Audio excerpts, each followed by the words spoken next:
oh, we forgot this measurement. So two guys jump in a car and drive to the plant and takes the meters and equipment and go to the place and make the distance. Okay, it was 2 meters instead of 3 meters.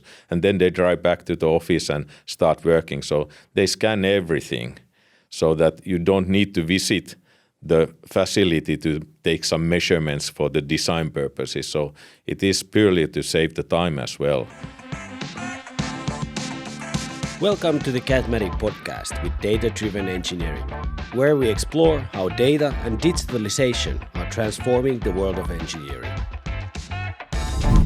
Hey everyone, welcome to the Data-Driven Engineering podcast. My name is Toni Rönnberg, and today we are continuing from the last episode where we talked about digitalizing existing assets, whether or not you have a 3D model of that asset or not. I'm joined today again with my guests, Antti. Antti here. Welcome. And then Jim. Nice to be here. Thanks. In the last episode, we took more kind of a overview of digitalization of existing assets. And today we go more into details with how actually that is done.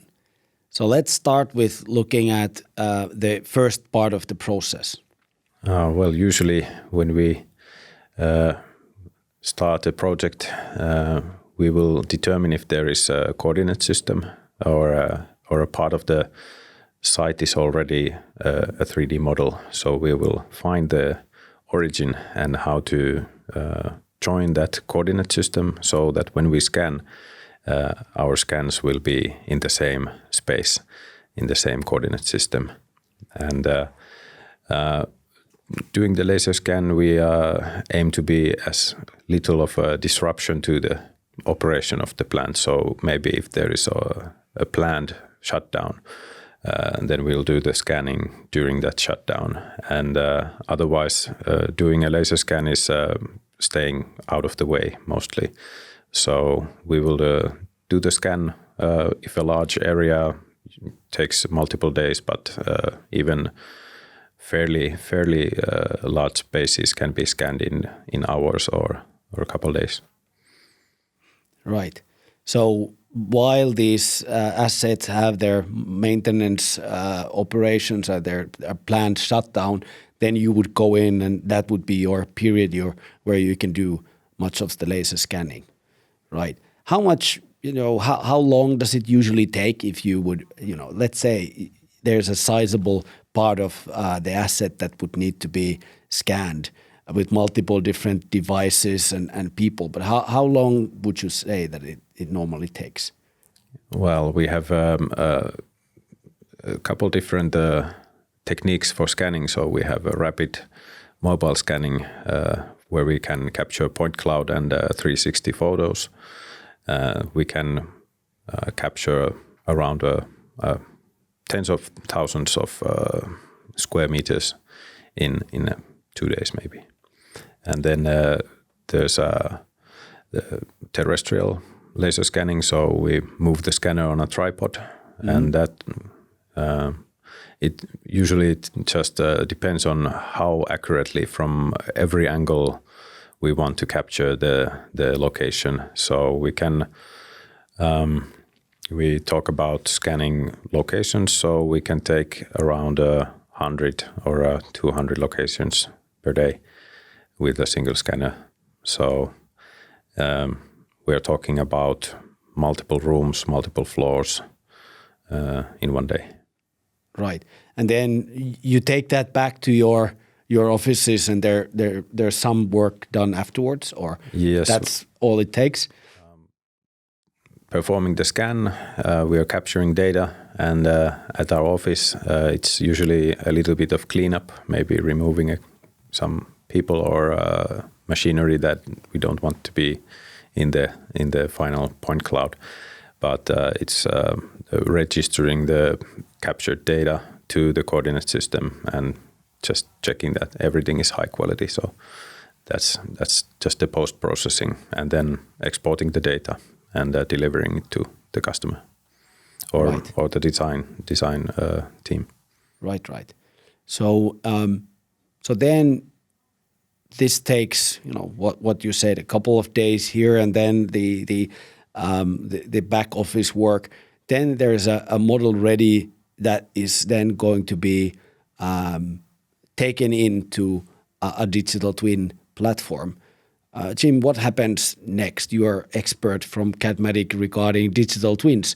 What happens next? Yeah, been there, done that. So let's assume that this is the case, that the customer, the plant owner, have had a project and got a nice 3D model and decides that, okay, now we have the 3D model of this part of the plant, and then they have received from the Elomatic or any other scanning team the scanning results and provides that to us and say, hey, now we need your platform set up here. So we can support several formats of this scanning. Usually they are E57 or PTX formats, and we can give also support for these 360 pictures, drone scanning, mesh scanning, and so on. So all these are able to be connected together to the 3D model with the existing actual engineering 3D models. Then next step would be to link those models to the documentation, drawings, PNIDs in the document management system or separate files. eShare doesn't care as long it has an access to those ones. And then using adapters to probably connect eShare also to the maintenance management system to collaborate with those people who are concentrated on maintenance management. Altogether, this is, with our solution, this is very rapid because we don't need to copy the data from these other systems to ourselves. Just create the linking so that we can look and ask the data. So probably 2 working days. And why I say working days here, usually the period is much longer because the end customer's IT needs to prepare the IT infrastructure for finding a server where we can install our stuff, and there are IT policies and permissions and all that kind of stuff. So there is lots of waiting time usually. But after we have all the materials in hand, so within 2 weeks we have something ready, something up and running, which we can develop further. So this is not a major system implementation. This just takes very little time and reasonable efforts from our side and very reasonable efforts from the customer side. So in a sense, it's really fast and easy to start working on a digital twin with this kind of a setup where there's a combined partnership of, hey, you do the laser scanning here, you import everything, and then you can start working based on that. Yeah, no facility owner needs to be afraid of that one. So how long it takes, what are the resources required, and so on. We are able to guide through with those ones, and no remarkable efforts are needed. So just permission and a purchase order. So then we take care of the rest. Right. I like it when buying is really easy. You mentioned about the IT needing to be, of course, involved to give access and whatnot. But I would assume it doesn't mean like there needs to be a huge team of IT people from the end customer side to do this, or how do you see that? No, not the whole crew. But if we link eShare to the document management system. So we need the person who knows that document management system and can give us the parameters how to configure eShare to get an access there. And someone needs to give permissions for the eShare to access. And same thing, we need to access to a database where we store from eShare some minor things. So we need to have access to database, so we need someone who knows the database and so on. So more it is about knowledge than actually doing things. There are always these policies and we just follow the practices. Still going then back to you have a model and then when there's again update needs the asset continues living, then of course it would make sense probably to have a kind of an ongoing partnership with companies like Elomatic to continue doing scanning activities. Or how do you see that, Antti? It's usually beneficial to have a partner that has understanding of the use for that 3D data and design projects. And for us, a major project has been with a client that has a large model already, and we are updating it with the scans. So we have built a coordinate system like a structure. So we are measuring reference points around the factory site. So we can always come and do a scan on a specific area and join the coordinate system and get the scans located correctly. And it doesn't have to be very lengthy scanning work for a particular area to be scanned. So we can always come there and do the scan thanks to these reference points. And with the scans, it's better if there's a 3D model, so we can always check the differences between the scans and the model. But if there is not, then we'll just scan, and even if there is no coordinate system already existing, we can make one and locate it into, for example, a column center line or something like that, and that is not a problem. And the scans can be utilized as a standalone with a viewer software, or then in design applications, just the scans. But it's easy to later implement them to any other eShare or Cadmatic software. So it doesn't have to be a big decision in the beginning. You can always utilize the scans later in a bigger ecosystem. Right. So you shouldn't wait. What you're saying. Yes. Start small. Yeah. When we get in contact with these customers who are planning or doing or have done these scannings, and they have 3D models, so in some cases the customer they have not defined any origo of the plant. So when the consulting companies are delivering, for example, the 3D model, they are always, not always, but usually they are building that around the project origo, which means that all the projects are in different coordinate systems, but even that doesn't cause any bigger problems when taking these models to Cadmatic eShare. We can move those in red 3D models to correct locations compared to each other, and that is same thing with the point clouds and the scan results. So we can anyway move all these so that if the customer has not decided what is the origo of the plant, so we can use the one what is decided according to the scanning, or we can put one there and then just place all this stuff so that they are in correct place compared to each other and forming one model, so that then you can navigate through the whole world. And probably they can also take the drone scanning so that they have the empty fields between the plant facilities covered also in the 3D model. Right, that's really interesting. So what you're saying is that allows to really accurately, let's say, have the scanned model on top of, let's say, if you have a 3D model that is more detailed and created, so that kind of makes sure that everything is in the right place. Exactly.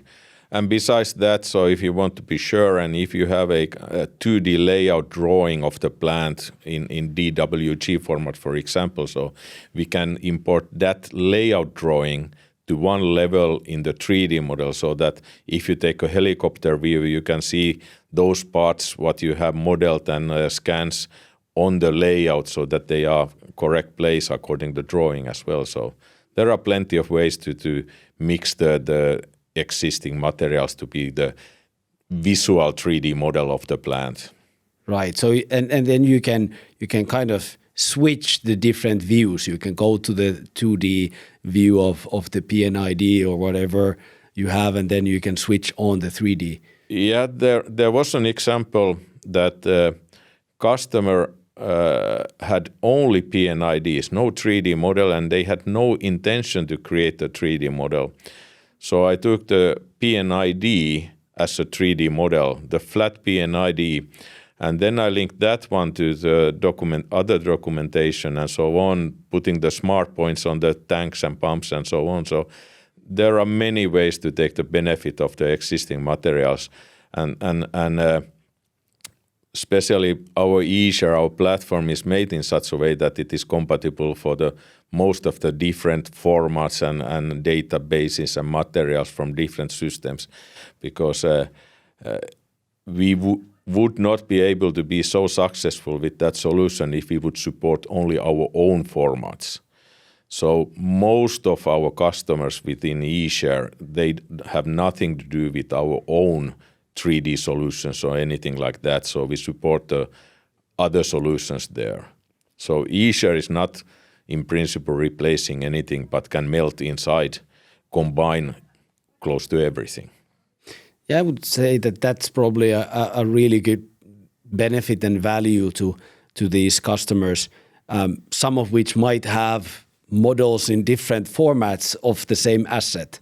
So some might be designed in one system, and then another part of the asset is with some other system. Yeah, and the great capability of our solution is that we can harmonize those models. So let's imagine such a situation that you have a 3 different departments of one same plant. All of those have been made with 3 different design applications, with 3 different formats what we import to eShare. So we can harmonize the attributes so that it doesn't matter which part of the pipe you ask, what is your pipeline code. It always gives you same attribute name and same result, even when the first part is in system A, next part in system B, and next part in system C. So the user of eShare doesn't know unless he or she wants to know from which system this model came from. It looks the same no matter what is the beginning of that 3D model. So we can harmonize these ones to be benefit of the users. Right. Yeah, that's really interesting. And like Antti, what you said is this allows also to once you have layers, you can actually see what was designed and what's the reality now, and you can find any classes that there are between what was designed and what is the reality. Yeah, and for me it's exciting to see this. It's for me the 3D on the computer screen. It's just fascinating to see what was designed and then the reality, and usually it's visualized in a very easy way to just see the difference between, for example, a pipe or a column that should be located in a certain place and it's not. So that will cause many problems when you start designing if you don't have the scan and the reality checked out. So that will save time and money in usually a schedule that is pretty tight already. So, So yeah, that's really fascinating, thinking about what's the impact of these classes or where the reality difference from what you expect it to be in the design. Can you talk a little bit more, or both of you, kind of what are the impacts to the owner operator when these things happen? What does it cause for the owner operator or the asset owner? Well, I'll just say quickly that for a certain project we assumed that the 3D model is correct. Because it's a 3D model, it's easy to just start thinking that this is the truth. But after scanning, it became apparent that it is located in a different place. And for that, it might take weeks of planning something and it's done from the beginning, it's wrong. So if you have the correct information from the beginning, it will save you weeks or however much time just not doing a wrong thing from the beginning. Like to me, it sounds like let's say you have a planned maintenance action that you would need to do. You plan that, and then once you actually start doing that maintenance action, you're replacing something, and you come there and say, "Oh, this is not in the place we expected, or it's slightly different." So it adds to the time that is needed for that maintenance operation, and then, as Jim, you said, the costs of having a plant shut down is considerable. So that's where, am I assuming right that that's where some of the value comes in determining and finding out where the reality is not what you are having in documentation and in. Yeah, we have one customer up Sweden, a pulp and board mill, and they scan in principle everything. They have these similar fixed points, the coordinate points all over the plant, so that whenever they have a project, it starts with scanning. And one reason why they want to do that is that while the project is going on, the engineering manager of the plant told that we will not pay for the consulting guys that when they sit in the office and doing the design for the project, oh, we forgot this measurement. So two guys jump in a car and drive to the plant and takes the meters and equipment and go to the place and make the distance. Okay, it was 2 meters instead of 3 meters. And then they drive back to the office and start working. So they scan everything so that you don't need to visit the facility to take some measurements for the design purposes. So it is purely to save the time as well. So I believe that when Elomatic is delivering the point clouds, they are partly doing also for their own design departments and so on. And most of the major engineering companies in Finland and everywhere actually, they have their own departments who are doing these services, partly as a commercial service for the end customer, but partly as a service for their own design departments. Is that correct, Antti? Yes. And for that, it's important that we are really strict about the coordinate system, so that if someone provides point clouds, it needs to be in the precise location and coordinate system. We have sometimes fixed other service providers point clouds, and it also takes time. So if you utilize point clouds and have scanned something, make sure that it's done correctly from the beginning, so it won't cause problems later in the pipeline. Right. So that means of course that even if there's a new build project or anything that you would start from scratch, laser scanning is a good thing that you would include in your project planning right from the start. That will save a lot of time and money during the whole project. Yes, and sometimes scanning may be the only way to measure something if it's a high structure or some hard to reach place. So you will scan it and you would never be able to measure it with other measuring devices. So, and you get millions of measurements per one scan. It's everything around the scanner, so you get everything at once. And even with the terrestrial scanner, as Antti told, the quality is enough today. So you have a density is enough, and you have the colors of the scan. So in principle, at least when you look at those scanning results from Easer and you attach yourself to the scanner point, so it is a picture clear, even when it is just a point cloud. And of course, if you have these 360 panoramic pictures or images, so then it is a picture. But the quality is remarkable today with the plane scanning. And when you combine that one with the meshes taken from the outsides and surfaces from the drone scanning, so it is rather easy thing to get the complete copy of the plant in digital format, the 3D view, I mean.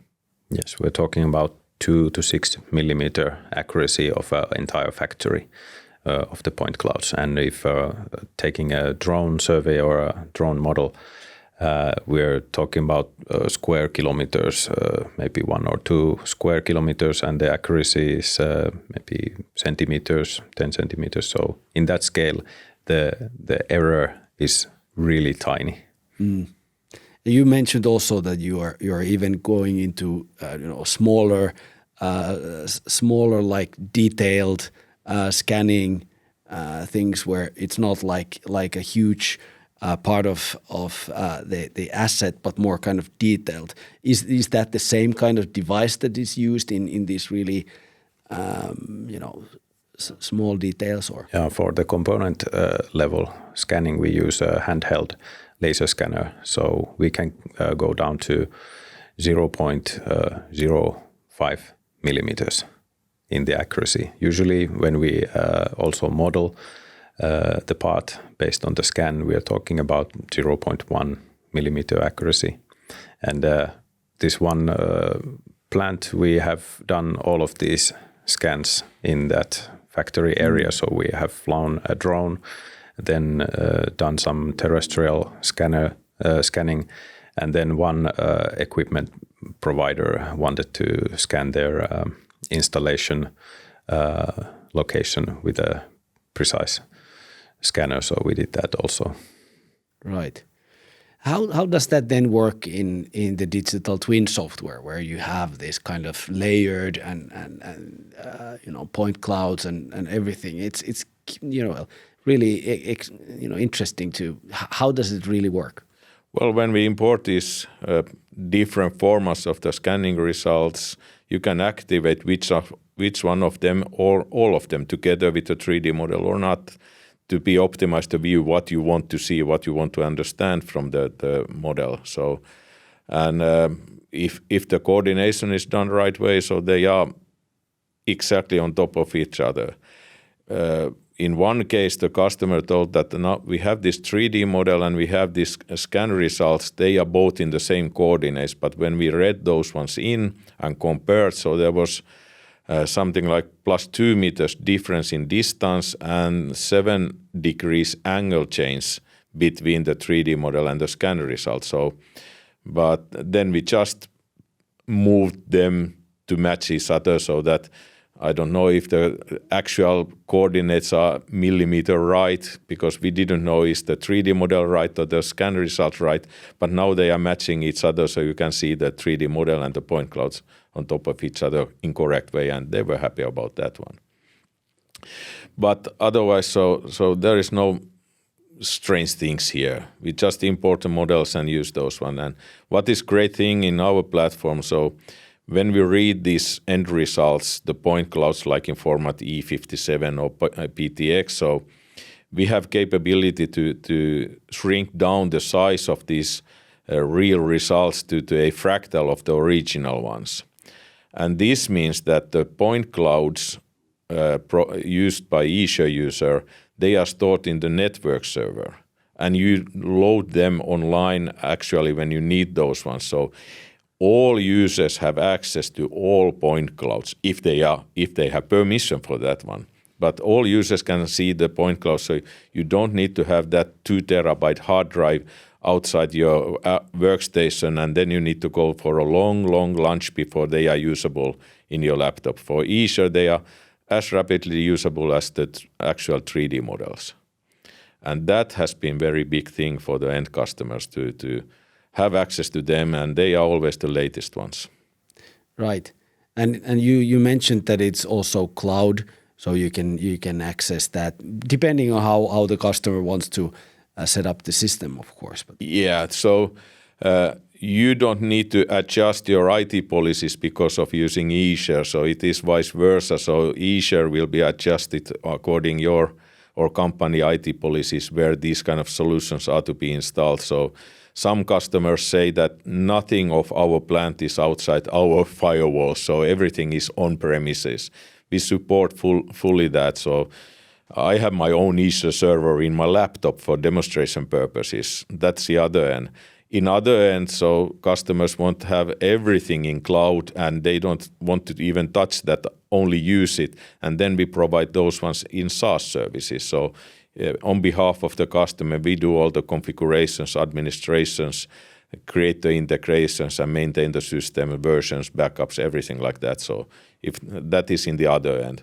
And there are many different variations there in between, but Azure as a solution doesn't put you to any specific form. So you are free to follow your IT policies with our solutions. Right. Now, we don't need to go into details of pricing or whatnot, but isn't there also then, so the customer can choose whether they want to have it subscription-based or more kind of perpetual plus maintenance? And in addition, a rental agreement. So depends on the customer willingness to invest. So if they prefer to make an investment, so then they can buy the licenses, buy the server license, buy the user licenses, and then in future pay the maintenance fee for those licenses. So then you can get the heavier load in beginning, but in future it's only maintenance and very reasonable that way. Or if it's kind of a steady annual cost, what you calculate, so you can subscribe these solutions for 1 year and it is automatically renewed every year.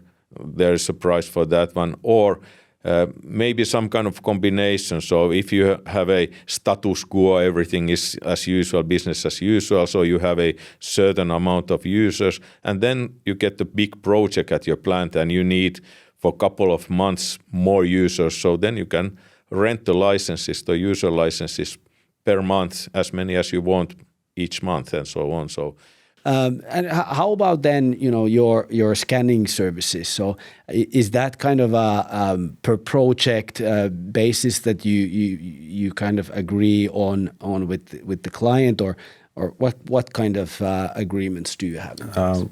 We have project-based prices. Usually we determine the area and the accuracy needed, so we will determine the time needed to scan it, and the price is based on that. But also for certain clients we have agreed that they need rapid deployment and they have hourly rates. So we have come to an agreement that our rates are fair, and we keep coming back.